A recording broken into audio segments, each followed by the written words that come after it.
Buenos días, hermanos, Dios les bendiga. ¿Cómo están todos? Bien. Qué bueno. Nos da mucho gusto que tengamos esta oportunidad de congregarnos una vez más. Le damos gracias al Señor porque Él ha sido bueno y ha sido bueno en gran manera. Así es que vamos a poner este tiempo en las manos del Señor y vamos a estar orando para que el Señor reciba todo lo que nosotros hagamos en este lugar como una ofrenda de gratitud y de amor para Él. Padre, te damos gracias en esta mañana, Señor. Te damos gracias porque eres bueno en gran manera. Te damos gracias, Padre, por tu fidelidad, por tu misericordia, por tu bondad. Te damos gracias, como siempre, por la libertad que tenemos de predicar el Evangelio, de adorarte, de exaltarte, Señor. Gracias, Padre, también porque con esa misma libertad podemos hoy estar orando, Señor, por todos aquellos hermanos y hermanas alrededor del mundo que están cautivos por predicar el Evangelio, que están siendo perseguidos, Señor. Son millones de ellos, Señor, y te pedimos para que allí donde ellos se encuentren, seas tú fortaleciéndoles, seas tú guardando sus vidas y seas tú proveyendo para sus necesidades, Padre. Te damos gracias, Padre, porque sabemos que así lo has hecho y lo seguirás haciendo, Señor, como lo podemos ver en nuestras vidas día tras día. También queremos darte gracias por aquellas personas que han estado de cumpleaños esta semana, las que tengo en mi lista, las que no están en esta lista, pero las ponemos en tus manos, Señor, por Samantha Martínez, por Blanca Arriaga y por todos aquellos que han estado de cumpleaños esta semana que pasó. Los ponemos en tus manos, te pedimos una bendición especial para cada uno de ellos. Te pedimos, Señor, que ellos cada día se enamoren más de ti y que puedan entender y comprender el propósito de su existencia, el por qué, Señor, tú les has dado un año más de vida, Padre. Te pedimos una bendición para ellos y para sus familias, Padre. De la misma manera, Señor, te ponemos en tus manos a todos aquellos hermanos y hermanas que están pasando por alguna enfermedad, sea cual sea, Señor, los ponemos en tus manos. Sabemos que son tiempos difíciles, sabemos que cuando estamos atravesando por una adversidad, por un quebranto de salud, pues nuestro ánimo, nuestro espíritu puede perderse y podemos estar olvidando, Señor, esa esperanza que tenemos en ti. Pero hoy, Señor, como iglesia nos unimos para orar por todos aquellos hermanos y hermanas que están pasando por esa situación, para que allí donde ellos se encuentren, pues seas tú fortaleciéndoles, seas tú animándoles y seas tú avivando esa esperanza en cada uno de ellos, Señor, y que este tiempo que están pasando, Señor, será un tiempo de aprendizaje, Señor, y que podamos gozarnos, Señor, en los planes que tú tienes para cada uno de nosotros, Padre. Te damos gracias en esta mañana por la palabra que podremos escuchar, Señor, esa palabra que tú nos traes semana tras semana, día tras día, a través de la Escritura, para que nosotros podamos ser edificados, para que podamos ser consolados, para que podamos ser animados, Señor, y que podamos poner esta palabra en práctica en nuestra vida, porque de eso se trata, Señor. No solamente ser oidores, sino hacedores de la palabra. Te damos gracias, Señor, y esa gratitud la expresamos con estos cánticos, Señor, que tendremos a continuación.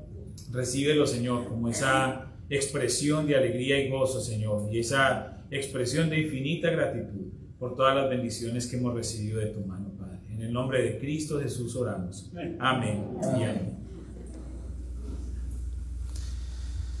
Hermanos, Dios les bendiga. ¿Cómo están? Qué bueno. Me alegra que estén bien, yo también, y le damos gracias al Señor porque nos permite estar en este lugar, como lo decía al principio cuando estábamos iniciando, por su fidelidad y su misericordia. Veíamos ahí ya nuestros nuevos juegos infantiles, ya están ahí, ya le han dado uso bastante los niños, los adultos, todos contentos, y le damos gracias a Dios por eso, porque también allí están sus ofrendas y sus diezmos, y es importante que ustedes sepan todo lo que Dios nos permite hacer cuando somos buenos administradores. Y no les voy a adelantar mucho, pero tenemos otra sorpresa más adicional que viene en camino y luego les daremos un poquito más de información. Le damos gracias también a Dios por los misioneros que nos permite apoyar. Ahí teníamos el video del hermano Villanueva, la próxima semana lo vemos, está bien, pero le damos gracias al Señor porque seguimos siendo un instrumento de Dios para bendecir a muchas personas alrededor del mundo. Entonces estemos orando por ellos, porque de eso se trata, que sigamos orando por ellos y que podamos seguir de alguna manera proveyéndoles a ellos también, mucho o poco, pero para ellos es una gran bendición donde quiera que se encuentre. Bueno, le damos gracias al Señor porque nos da la oportunidad de compartir su palabra. Yo quería contarles una historia. yo siempre cuando cuento alguna historia procuro contar las historias sobre mí, no porque quiera exaltarme o ser muy egocéntrico, sino porque no estoy de acuerdo en utilizar otras personas o hablar de otras personas.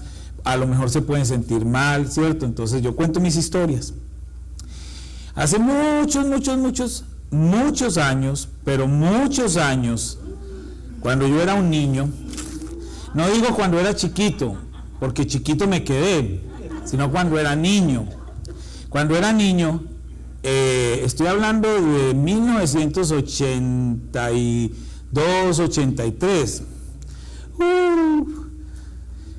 Entonces salió una compañía de chocolates muy famosa, colombiana, la Fábrica Nacional de Chocolates. Ellos sacaron, yo creo que en muchos países hacían algo así, ellos sacaron un álbum con pegatinas o con monitas, no sé cómo le dicen ustedes, yo le digo laminitas, para estimular obviamente el consumo de sus chocolatinas y para animar a los niños también a comer bastante dulce, ¿no? Esas siempre son las trampas de las grandes compañías. Y pues ahí caemos los niños y los papás detrás tratando de juntarles todas las laminitas. Y entonces tú compras una caja de 36 chocolatinas y 30 traen la misma monita. Sí, entonces uno, imagínate, para llenar un álbum. Yo, pues, en ese entonces, yo tengo 45, haz los buenos matemáticos. Tengo 45. ¿Sí? Nací en el 77. El álbum lo agarré en el 82. ¿Cuántos años tenía? Desde que lo conozco tiene los mismos años. Gracias, hermana. Gracias, hermana. Me ve igual. Lo tomo por el lado amable, me da igual. A ver, los matemáticos. Nací en el 77, el álbum lo compré en el 82. ¿Tenía 5 años? ¿En serio, tan niño? ¿What? Un titipuchar. Bueno, usted se entiende, hermana, yo no le entiendo. Titipuchar. Totonaca. Bueno, miren, este es el álbum. Aunque no lo crean, lo conservo. Lo conservo. Está bien dañadito porque, miren, este álbum tiene, para que hagan ustedes se hagan una idea, tiene 508 laminitas, monitas. Ahí se ven. 508. Es de pura historia natural, de ciencias. Aquí hay geografía, biología, hay de todo acá. Entonces, primero, imagínense llenarlo con 508 laminitas, ¿sí? O sea, ¿cuánto dinero gastamos? ¿Podemos cerrar todos los micrófonos, por favor? Cerramos todos menos el 2, gracias. Entonces, pues yo estaba bien jovencito, comprando las laminitas. Está bien dañado porque cuando yo hacía las tareas me ponían a hacer exposiciones o las carteleras de ciencias naturales o de algo, arrancaba las laminitas del álbum, las pegaba en la cartelera, hacía mi presentación, luego las arrancaba de la cartelera y las regresaba al álbum, porque este álbum era en ese momento para mí muy sagrado. Ahora, a lo mejor ahora uno dice, ay, pero qué bobada, pero a ver, los que estábamos de niños coleccionando algo, era algo muy valioso, muy valioso. Yo nunca pensé que lo fuera a tener todavía a mis 45 años, pero lo llenaba con mucha ilusión porque cuando usted llenaba la laminita número 508, después de usted haber gastado miles y miles y miles de pesos en chocolatinas, usted lo llevaba a la tienda o al carro de los chocolates, se lo recibían y le daban una cajita de chocolates. Pero yo no era tanto, pero no tonto. Entonces yo llenaba mis laminitas. ¿Cuál es la historia acá? Resulta que habían algunas monitas, algunas laminitas, como en todos los álbumes, que siempre son las escasas, las difíciles de conseguir. Usted se come 200 dulces y no le sale la laminita. Entonces, ¿qué tiene que hacer uno? No, tiene que buscar quién la tiene. Y ahí empiezan los business. Entonces yo tenía varias laminitas. Eran las más escasas, que pasaban meses, hermano. Yo duré, yo creo que quizás unos 5 años, 7 años con el álbum dándole. Y habían unas laminitas que hasta recuerdo todavía sus nombres, el Decatopetemplica, el Naranjal Valenciano, Inundaciones, el Dodo, todas esas laminitas eran las más difíciles de conseguir, pero muy difíciles. Y mis amigos, pues la mayoría no las tenían, entonces el que la lograra conseguir, ya se imaginarán lo importante que era en la escuela y tenerla. Pues yo las buscaba, había una tiendita que vendía como cosas de antigüedades y el señor tenía una cajita con muchas monitas y intercambiaba, vendía y compraba. Por decir algo, las normales valían 50 centavos, pero las especiales valían 5 pesos. Y a uno le daban 1 peso para la lonche en la escuela, ¿no? O sea, entonces, pues yo me ahorraba y dejaba de comer, por eso ahora aprovecho y me desquito y como todo lo que encuentro, porque cuando estaba niño no podía por estar buscando las laminitas. Entonces yo dejaba de tomarme mi lonche en el descanso, en los recreos, guardaba, iba y compraba las laminitas. Resulta y sucede que, bueno, entonces ya se imaginarán el valor para mí de esas laminitas. Eran muy valiosas porque pues eran las que me habían costado días sin poder disfrutar mis lonches del recreo. Luego, yo iba con mis amigos y ellos tenían a veces las laminitas escasas, entonces jugábamos. Entonces jugábamos y ellos ponían una monita así en el piso y uno tenía que voltearla y el que la volteara pues se la llevaba y uno le hacía así, entonces usted tenía que practicar y practicar a ver quién hacía la trampa y la volteaba y así yo me volví bueno. Se nota que ya no practiqué más, pero me volví bueno y me gané muchas otras. Entonces me costó mucho tratar de conseguir todas esas laminitas escasas o la gran mayoría. Le di mucho valor, para mí era muy importante, nunca las podía perder, sufría si las ponía en una cartelera y no las recuperaba para volverlas a poner, porque me costaron, y en ese entonces era mucho para mí. Pues pasaron los años, se quedaron quizás unas 100 láminas sin conseguir, y yo archivé el álbum, y ya estando casado con Laura, la compañía de chocolates una vez para promocionar una nueva edición que hacía, pues estaban dándole a la gente algunas laminitas de los álbumes antiguos.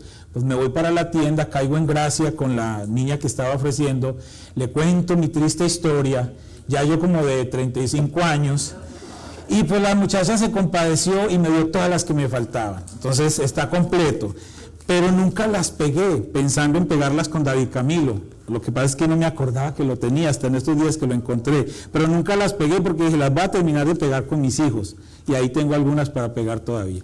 Esa es la historia de este álbum de historia natural, del 82, 83, o sea que tiene unos 38 años más o menos. ¿Por qué les cuento esta historia? Porque seguramente muchos de ustedes también se puedan identificar de alguna u otra manera cuando han logrado conseguir algo muy valioso para ustedes, no lo quieren perder. A lo mejor algo que ustedes compraron con mucho esfuerzo, a lo mejor algo que les dieron, que les heredaron su mamá, su abuelo, su tío, no sé, alguien especial para usted.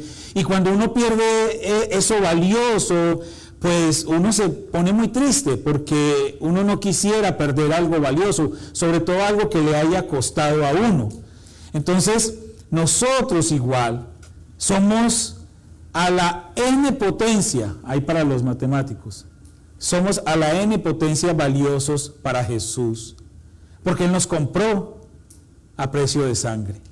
Y hoy vamos a hablar un poco en la Escritura, en este estudio que estamos haciendo de Corintios, Primera de Corintios, vamos a estar hoy leyendo capítulo 6, versículos 9 al 20. La semana pasada hicimos una introducción a ese capítulo 6 de Corintios, y hoy vamos a terminarlo leyendo del versículo 9 al versículo 20.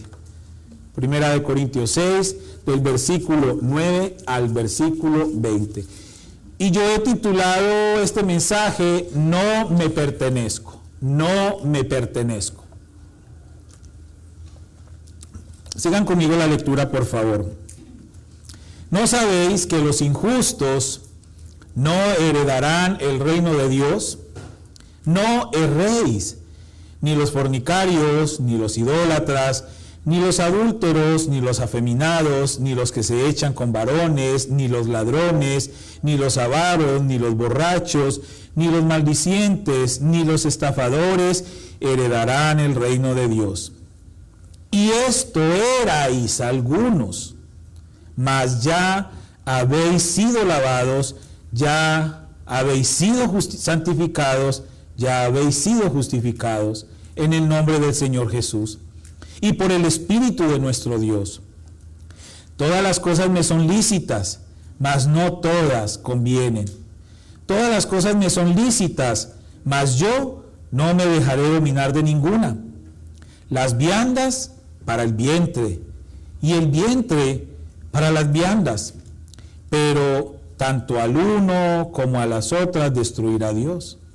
Pero el cuerpo no es para la fornicación, sino para el Señor, y el Señor para el cuerpo.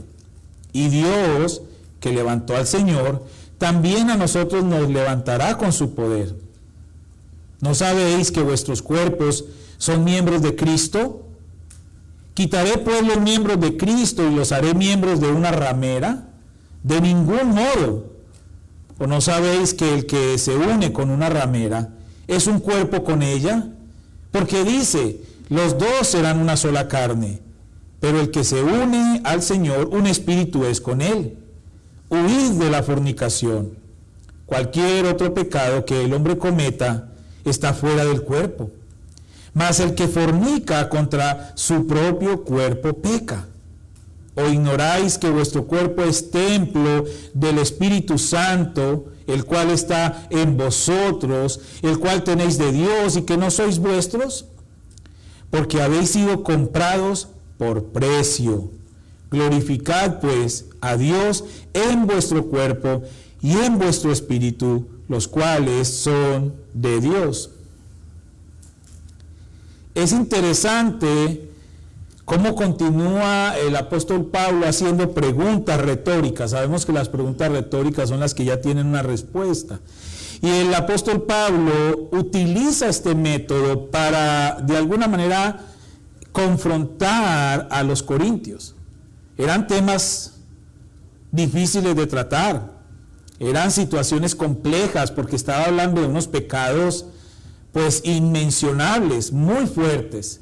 Entonces el apóstol Pablo, en vez de estar dándoles una retahíla de recomendaciones o de mandamientos, él sencillamente les hace preguntas sobre lo que él ya les había enseñado tiempo atrás, cuando estuvo ahí en Corinto por 18 meses aproximadamente enseñándoles. Y él utiliza todas estas preguntas porque es una buena manera de hacer caer en cuenta a una persona sobre algo. Es un método que se usa cuando uno quiere confrontar o cuando uno quiere resolver algún conflicto, usar preguntas o llevar a la persona con las respuestas a tener la respuesta. Eso es lo que el apóstol Pablo está haciendo. Entonces él utiliza muchas preguntas retóricas y todas están más o menos así. En el versículo 2 dice, o no sabéis, y les dice la pregunta. Versículo 3, o no sabéis. Versículo 9, versículo 15, versículo 16, versículo 19, o ignoráis. Y aquí están unas preguntas que encontramos desde el versículo 1 hasta el versículo 20 de Corintios 6, donde el apóstol Pablo a través de estas preguntas estaba llevando a los hermanos de la iglesia de Corinto a que ellos pudieran recapacitar sobre sus malas conductas. Si Pablo estaba haciéndoles estas preguntas, como les estaba diciendo, es porque ellos ya sabían la respuesta. Y lo que el apóstol Pablo está haciendo es confrontarlos para que recuerden lo que ya habían aprendido. Versículo 9 dice, ¿no sabéis que los injustos no heredarán el reino de Dios? Y esta porción comienza mencionando a los injustos y consigo declarando una sentencia para ellos, porque dice, los injustos no heredarán el reino de Dios. Entonces nos hacemos la pregunta, bueno, ¿quiénes son los injustos? ¿Quiénes son los injustos? Porque hemos escuchado hablar al Señor Jesucristo sobre los justos, sobre la justicia, y el apóstol Pablo hablando sobre los justos y la justicia, y en los Salmos David y otros salmistas hablando de los justos. Pero aquí dice los injustos. Entonces, ¿quiénes son los injustos? Bueno, por deducción, por lógica. Sin embargo, el apóstol les está dando una pequeña lista, porque es una pequeña lista en la que se agrupan los injustos. Dice, ni los fornicarios, ni los idólatras, ni los adúlteros, ni los afeminados, ni los que se echan con varones, ni los ladrones, ni los avaros, ni los borrachos, ni los maldicientes, ni los estafadores. Y hay otras listas más donde habla de que los mentirosos no heredarán el reino de Dios, que nos lo ha recordado el hermano Joel los sábados, que los borrachos, que los no sé qué, que bueno. Pero esta lista particular en Corintios 6, el apóstol Pablo se la está mencionando a ellos porque eran de alguna manera los pecados en los que ellos estaban incurriendo y que por resultados se estaban convirtiendo en injustos. Entonces, si nosotros tenemos que responder quiénes son los injustos, pues ahí están los que caben en esas categorías. Ahora, ¿quiénes son los justos? Entonces hacemos la lógica inversa, pues los que no practican esas cosas. Entonces ya tenemos una claridad sobre quiénes son los injustos y, por deducción, quiénes son los justos. Y el apóstol hace una clara diferencia entre quienes practican estas cosas, escuchen, y aquellos que practicaron estas cosas. Y ahí está el punto, ahí está el detalle. El apóstol está diciéndoles a los hermanos quiénes son los que practican esas cosas y la sentencia, y quiénes son ellos que practicaron esas cosas. Entonces él está marcando esa diferencia, y aquí hay un espacio para recordarles la obra de justificación de Cristo por cada uno de ellos. Y el apóstol Pablo les habla con fuerza, pero al mismo tiempo les está hablando con compasión, recordando lo que Dios ha hecho en ellos. Y dice el versículo 11, y esto erais algunos, mas ya habéis sido lavados, ya habéis sido santificados, ya habéis sido justificados en el nombre del Señor Jesús y por el Espíritu de nuestro Dios. Ahora, recordemos que Corinto era un centro muy idolátrico, es decir, practicaban la idolatría a muchísimos dioses porque era un puerto al que llegaban comerciantes y personas de todo el mundo conocido, cada quien con su religión, con su cultura, con todo su contexto, ¿no? Entonces era un lugar donde había mucha idolatría, pero al mismo tiempo, por toda esa influencia griega, por toda esa influencia de Atenas, que estaba ahí a unos 70 kilómetros, era un lugar donde había mucha perversión sexual. Ellos estaban en Atenas, en Grecia, y ellos eran muy libertinos, y aparte de todo, estaban bajo el dominio o el control político de los romanos, que eran peor de pervertidos. Entonces, como dice el dicho, se junta el hambre con la necesidad. Imagínense todo lo que se podía experimentar y a lo que la iglesia se estaba exponiendo. Recuerden que ellos incluso tenían un templo en ese lugar, el templo de Afrodita.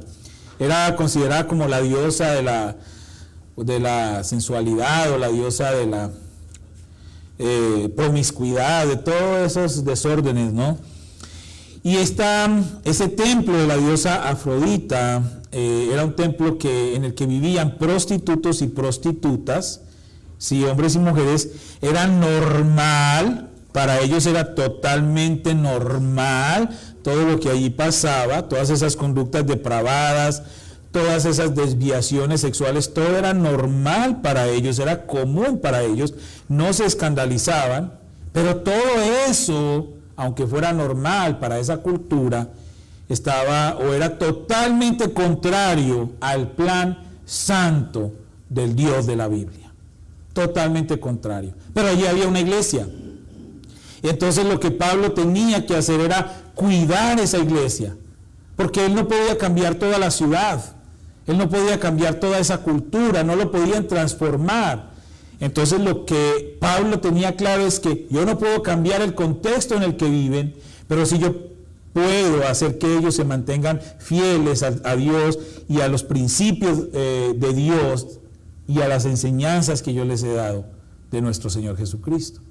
Si Él lograba que ellos tuvieran esa coraza, esa protección, esa barrera, Él podía estar tranquilo. Pablo les aclara a estos hermanos, muchos de los que estaban allí en la iglesia, que ellos habían sido así. Ellos habían estado practicando todas esas cosas, pero ahora ya no lo eran. Y es algo, hermanos, que tenemos que tener claro usted y yo. Y esta palabra practicar tiene mucha importancia, ¿sí? Y lo vamos a ver más adelante, pero solamente para recordarles, nosotros, hermanos, somos pecadores. Levante la mano el que no sea pecador, por favor, para darle mi álbum de ciencia natural. Todos somos pecadores, pero la gran diferencia es que no seamos practicantes del pecado. Entonces la palabra clave aquí es practicar. Practicar.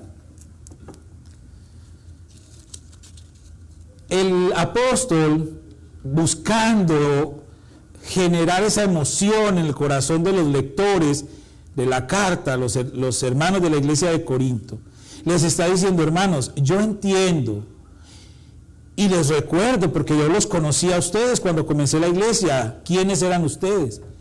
Yo entiendo que ustedes piensen que aún viven bajo esa influencia, pero ya no. Ya ustedes no viven bajo esa influencia de ese mundo que los rodea. ¿Por qué? Porque ustedes ya han sido lavados, santificados y justificados. Y estas tres palabras tienen mucha intención, son poderosas, porque uno lava lo que está sucio. Pues, eso es lo que uno espera, ¿sí? Porque si hay muchas cosas por ahí sucias que uno no lava, como el carro que traigo ahorita que está súper sucio, no lo he llevado a lavar. Pero lo normal es que uno lave lo que está sucio. Entonces esta palabra lavado es clarita, es decir, yo estaba sucio, mugroso, cochino, puerco, con mis pecados, pero Cristo me lavó con su sangre, ¿sí? Él me santificó. Yo no hacía parte de esa santidad de Dios, yo estaba apartado, no era santo, pero Él me santificó en Él por el sacrificio en la cruz. Y lo más grandioso que el Señor Jesucristo ha hecho por nosotros, hermanos, nos ha justificado. Él nos hizo justos a nosotros, los pecadores. Y yo he dado este ejemplo alguna vez. Una persona está en un juicio y lo van a condenar. Entonces el juez ya tiene la decisión y dice: yo te condeno a pena de muerte. ¡Pam! Y de pronto aparece alguien y dice: esperen, ¿qué hizo él? No, pues hizo esto y esto y lo otro. ¿Cuál es la condena? Pena de muerte. Ok, yo me voy a sentar en su lugar y ustedes lo liberan y él no le va a quedar debiendo nada a la justicia. Entonces esa persona que estaba condenada a muerte ahora es libre y además no tiene récord criminal, no debe nada. El que se sentó allá en su lugar, ese sí va a tener que pagar. Eso hizo Cristo por usted y por mí. Eso hizo Cristo. Eso es la justificación. Entonces el apóstol Pablo les estaba diciendo a ellos: ustedes ya no son practicantes del pecado.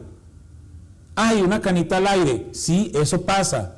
Esos pecados, que uno se resbala en el pecado. Pero uno no practica el pecado. Y ahí está la mano poderosa de Dios, extendida para que nos aferremos de Él. Y esa es la lucha diaria y la lucha constante. No olvidarnos que somos pecadores, pero no somos practicantes del pecado, porque el pecado ya no tiene poder y dominio sobre nosotros. Versículos 12 al 14. Y todas las cosas me son lícitas, mas no todas convienen. Todas las cosas me son lícitas, mas yo no me dejaré dominar de ellas, de ninguna. Las viandas para el vientre, y el vientre para las viandas. Pero tanto al uno como a las otras destruirá Dios. Pero el cuerpo no es para la fornicación, sino para el Señor, y el Señor para el cuerpo. Y Dios, que levantó al Señor, también a nosotros nos levantará con su poder. Los corintios, por la influencia de toda esta filosofía griega, además había una influencia, que esto no lo hemos mencionado hasta hoy, había una influencia muy fuerte del gnosticismo. El gnosticismo no es nada nuevo, la nueva era no es nueva, eso es viejísimo. El gnosticismo existía desde entonces, y entonces el gnosticismo le enseñaba a las personas que la carne, es decir, la materia, la carne, la materia, fue creada por un ser inferior, y por lo tanto no era importante lo que se hiciera con ella, puesto que lo único que volvía a Dios era el Espíritu. Ellos creían en Dios, pero creían en uno más grande que Dios. Dios hizo al hombre, Dios hizo la carne, pero como la hizo un ser inferior, entonces la carne no es importante lo que pase con ella. Pero había un ser superior para ellos, que fue el que hizo el Espíritu iba a ese ser superior, entonces uno con la carne podía hacer lo que fuera, porque no importaba. Por eso entonces era que ellos se entregaban a todas esas depravaciones, porque la carne no importaba lo que se hiciera con ella. Entonces es así como esta forma de pensar influenció tremendamente en aquel lugar. Y esa depravación sexual y ese atentado contra el cuerpo era algo normal y aceptable bajo ese pensamiento. Uno de los dichos que ellos tenían era precisamente ese: todo me es lícito. Es decir, la Biblia lo menciona, pero eso no se lo inventó el apóstol Pablo. Nosotros siempre pensamos, como es de inteligente el apóstol, como le sonó bonito eso. No, eso era un dicho popular de la época entre esa corriente. Todo me es lícito, para justificar toda su depravación. Entonces ellos confundían con esto aún la libertad que se nos ha dado por Cristo, y la iglesia estaba replicando y estaba diciendo lo mismo. Pero todo me es lícito, todo me es lícito. Y el apóstol muy claro les está diciendo a ellos: sí, todo me es lícito, pero no todo me conviene. Porque a uno le preguntan, bueno, ¿y allá usted en su iglesia qué le prohíben? No, pues nada, pero no todo me conviene. O sea, todo me es lícito, pero no todo me conviene. Gálatas capítulo 5, versículo 13. Porque vosotros, hermanos, a libertad fuisteis llamados, solamente que no uséis la libertad como ocasión para la carne, sino servíos por amor los unos a los otros. Entonces es claro que nosotros somos libres, hemos sido llamados a libertad, pero no abusemos de la libertad que tenemos. No podemos abusar de la libertad que tenemos. Y sí que era un lema en Corinto, eso de que todo me es lícito. El apóstol vuelve a citar en primera de Corintios 10, 23, lo leo en la Nueva Traducción Viviente. Ustedes dicen, se me permite hacer cualquier cosa, pero no todo les conviene. Ustedes dicen, se me permite hacer cualquier cosa, pero no todo trae beneficio. Entonces, todas las cosas, mas no todas convienen, y luego dice, mas yo no me dejaré dominar de ninguna. Esto para demostrar entonces la supremacía del llamado de Cristo frente a esa cultura, frente a esa falsa identidad que tenían los hermanos en Corinto, por toda esa influencia. Yo por eso les he insistido, hermanos, no somos muy diferentes a ellos. Quizás no estamos en una isla, quizás no estamos en un puerto, quizás no estamos en esa época, pero estamos en un mundo que así como atacaban a la iglesia de Corinto con todas las influencias, pues así la iglesia está siendo atacada hoy en día por todo lo que se está levantando, que siempre ha estado ahí, solo que cada día toma más y más fuerza. Y ahí es donde entonces este capítulo 6 de Corintios toma importancia para la iglesia de hoy. Por eso la Biblia hay que leerla y leerla y estudiarla y escudriñarla y leerla, hermanos, porque pues ahí está. Y esta carta a los Corintios es muy, muy, muy actualizada para nosotros hoy. El comentario bíblico de Matthew Henry dice al respecto de esta expresión, de todo me es lícito. Dice, todo me es lícito, gritaban los gnósticos. Sí, contesta Pablo, pero no todo es provechoso. Más aún, puede ser dañoso. Por tanto, yo no me dejaré dominar por nada. En efecto, el que se deja dominar por algo, ha dejado su condición de señor para pasar a la condición de esclavo.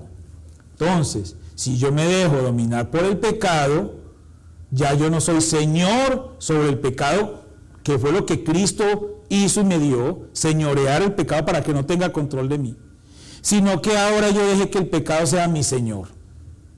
Y entonces ahí está el peligro.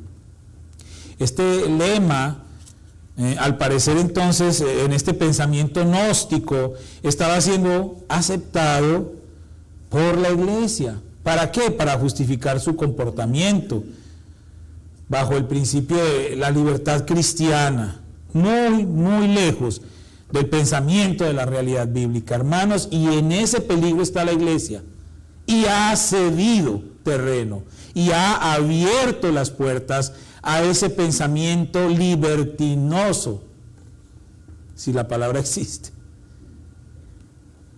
Entonces tenemos libertad, la libertad nos llamó Cristo, podemos hacer lo que sea, al fin de cuentas somos salvos, salvo siempre salvo. Eso, aunque tenga verdad, también es una herejía y es un desconocimiento al sacrificio de Cristo y es una burla al sacrificio de Cristo.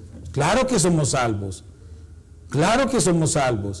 pero tenemos que honrar esa salvación con nuestra manera de vivir también. La iglesia, así como Corinto, estaba abriendo sus puertas a todas esas enseñanzas para justificar su comportamiento.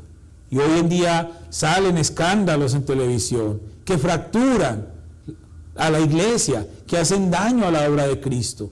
No a Dios, Él sigue siendo Dios. Pero la obra de Cristo se ve afectada por todos esos escándalos que salen de hombres que no tienen realmente un llamado para servir al Señor, sino para servirse a ellos mismos. Y yo entonces quiero que pensemos en esto, en esta frase. La libertad cristiana no fue dada para abrazar el pecado y el libertinaje. Claro que somos libres en Cristo, claro que tenemos libertad, pero la libertad que tenemos no nos fue dada para que nosotros abracemos el pecado y el libertinaje. Y los hermanos en Corinto estaban viviendo de esta manera. Por esto el apóstol Pablo les recuerda que ellos ya no viven bajo ese estilo de vida, que ya ellos han dejado ese estilo de vida atrás y que ahora ellos viven bajo el señorío de Cristo y su enseñanza. Ellos ahora entonces tienen una nueva vida, igual que nosotros. Ellos también usaban otro refrán al respecto de la comida, que al fin de cuentas, ¿qué importara que comían si la comida fue hecha para el estómago y el estómago para la comida? Decía en este comentario de Warren Wiersbe, dice, las viandas para el vientre y el vientre para las viandas. Ellos trataban al sexo como a un apetito que debía ser satisfecho y no como un don que tenía que ser protegido y usado con cuidado. La sensualidad es al sexo lo que la glotonería es al comer. Ambas cosas son pecaminosas y traen consecuencias desastrosas solo por el hecho de que tengamos ciertos deseos normales dados por Dios en la creación. No significa que debamos ceder ante ellos y satisfacerlos siempre. Este argumento usado por los corintios para justificar sus excesos basados en esa filosofía griega, en ese gnosticismo sobre la materia y el espíritu, pretendiendo entonces no cuidar aún nuestro cuerpo carnal, haciéndole daño con esos apetitos. La cultura corintia era una cultura de excesos y veían todo eso normal. Pero el mensaje de la cruz es muy diferente, porque tanto el espíritu como el cuerpo son de Dios. Y el plan de Dios es resucitarnos así como lo hizo con Cristo. Por supuesto que el Señor nos va a dar un cuerpo nuevo, eso lo dice la Biblia, es lo que nosotros creemos y es la esperanza de todos los que nos hemos pasado un poquito de kilos, que el Señor nos va a dar un cuerpo nuevo. Esa es la esperanza, hay que guardar la esperanza, ¿no? Y los que tienen ya 20,000 toneladas de votos en la cara, que ya son... Relájense, hermanos y hermanas, que allá no existe nada de eso. Dios nos va a dar un cuerpo nuevo. Pero esto va mucho más allá de lo físico, va mucho más allá de lo humano. Versículo 15 al 17, lo voy a leer en la Nueva Traducción Viviente. ¿No se dan cuenta de que sus cuerpos en realidad son miembros de Cristo?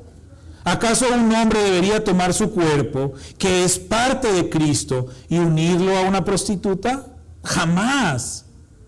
Y no se dan cuenta de que si un hombre se une a una prostituta, se hace un solo cuerpo con ella. Pues la Escritura dice, los dos se convierten en uno solo, pero la persona que se une al Señor es un solo espíritu con Él. Ahora, es claro entender este punto, recordando que en Corinto imperaba el culto sexual a la diosa Afrodita, como les mencioné al principio, y que en su templo había más de 1,000 prostitutas y prostitutos, y que los corintios practicaban la prostitución y la depravación sexual como algo normal. Incluso eso era parte de su cultura y, peor aún, era parte de su religión. Todo eso era parte de su religión. Ellos honraban a sus dioses haciendo todo eso. Pablo les exhorta a los hermanos en Corintio, a la iglesia en Corintio, que dejen esas prácticas pecaminosas, que se unan a Cristo, y después de unidos a Cristo, ya entonces se convierten en un solo espíritu con Él, y ya no deberían volver atrás. Cuando Pablo les pregunta una vez más, ¿no sabéis? Es otra pregunta retórica a la que los creyentes de la iglesia en Corinto podían responder afirmativamente, porque el apóstol Pablo ya les había enseñado esto en el tiempo que estuvo con ellos. Ahora, la figura que el apóstol Pablo usa sobre el cuerpo de Cristo es importante, porque nos ubica como miembros de su cuerpo, respondiendo a Él, siendo Él la cabeza de ese cuerpo. Y esta figura del cuerpo juega un papel muy importante por esa connotación negativa de la que hemos estado hablando, pero también por esa connotación espiritual que es a donde queremos ir. Versículos 18 al 20. Lo leo en la Nueva Traducción Viviente también. Huyan del pecado sexual. Ningún otro pecado afecta tanto el cuerpo como este, porque la inmoralidad sexual es un pecado contra el propio cuerpo.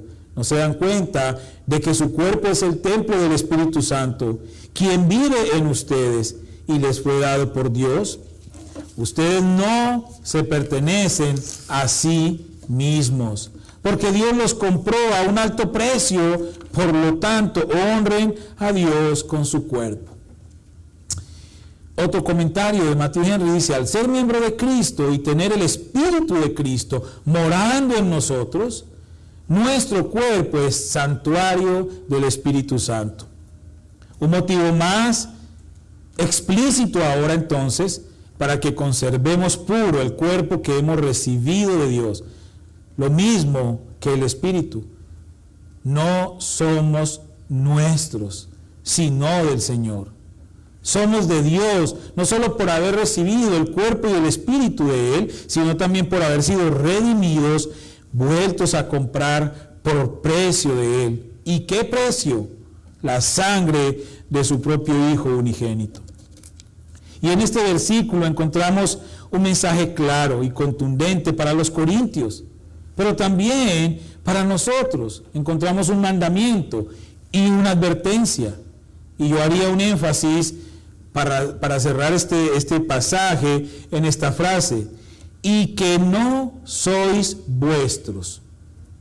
Eso dice ese versículo, y que no sois vuestros. En otras palabras, para que entendamos todos, ustedes no se pertenecen a ustedes mismos. Yo no me pertenezco a mí mismo. Yo no soy dueño de mí y ustedes no son dueños de ustedes. Entonces, claro que todos aquellos que hemos sido rescatados y por quienes nuestro Señor Jesucristo pagó un precio incalculable, hermanos, escuchen, no tenemos ningún derecho o control sobre nuestra vida.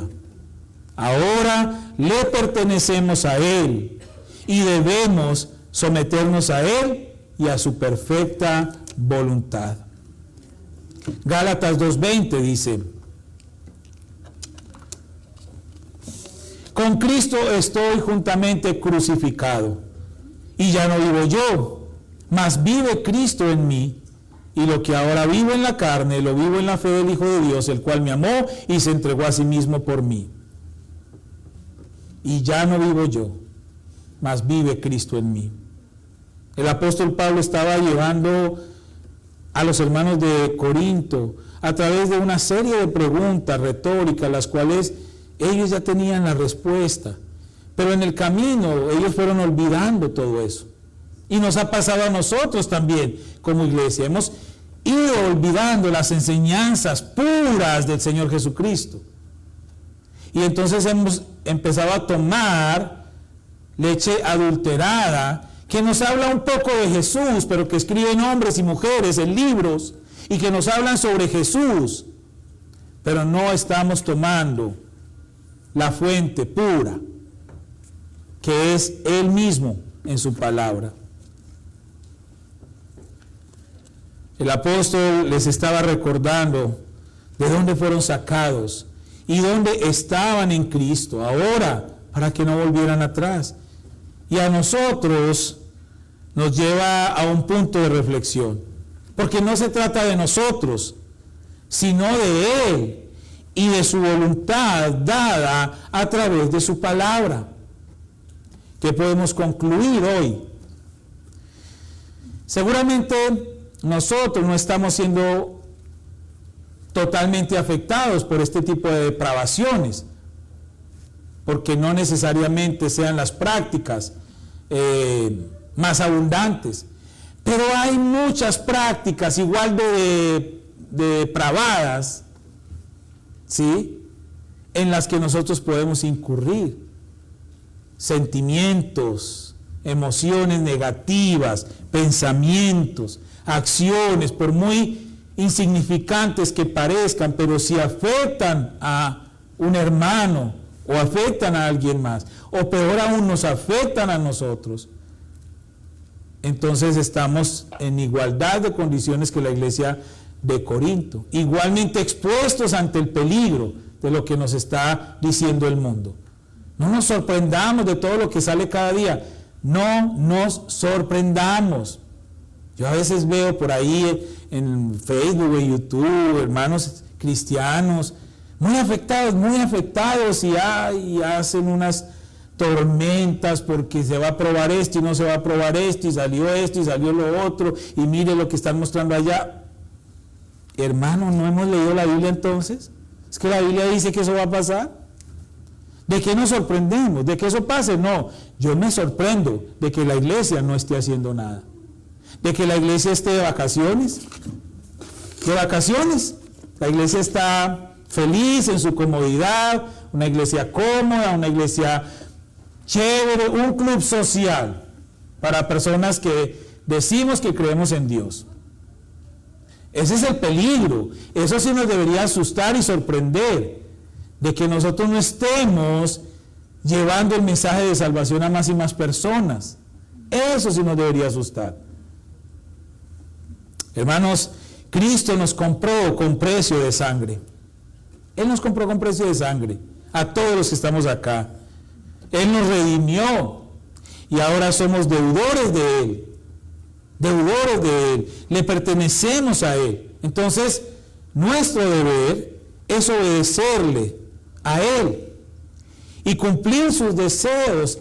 Miren, aunque suene algo que no nos guste, cumplir sus deseos por encima de los nuestros. Cumplir sus deseos por encima de los nuestros, porque sus deseos, hermanos, son más provechosos y la recompensa es más agradable. Es más agradable. Hoy en día, en medio de un mundo que vive bajo el dominio del egoísmo, porque es lo que impera mucho hoy, el egoísmo. O sea, cada quien se preocupa por sí mismo, por alcanzar sus metas, sus logros, por conseguir dinero, por ser famoso. Y todo eso aumenta cada día más el egoísmo.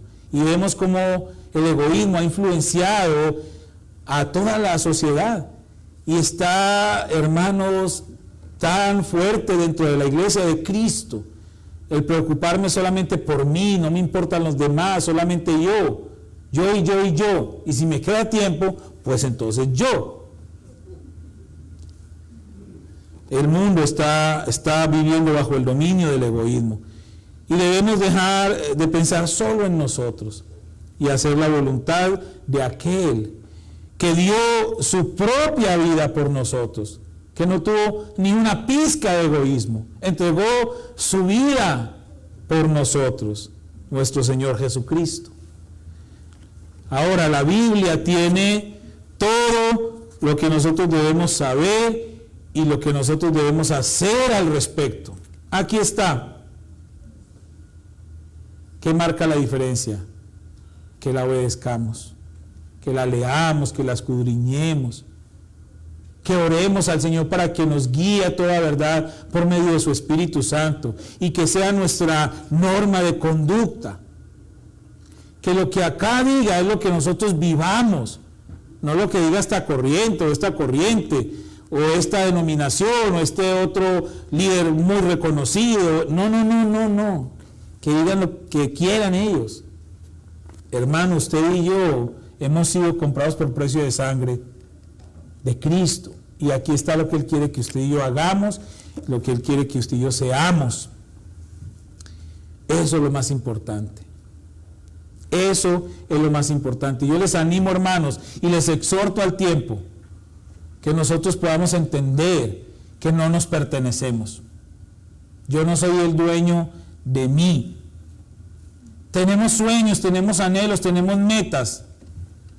Dios no es egoísta para que nosotros los cumplamos y los alcancemos. Él no es egoísta para eso. Dice la palabra, si no tuvo problema en entregarnos a su Hijo, ¿va a tener problema en darnos todas esas cosas? Por supuesto que no.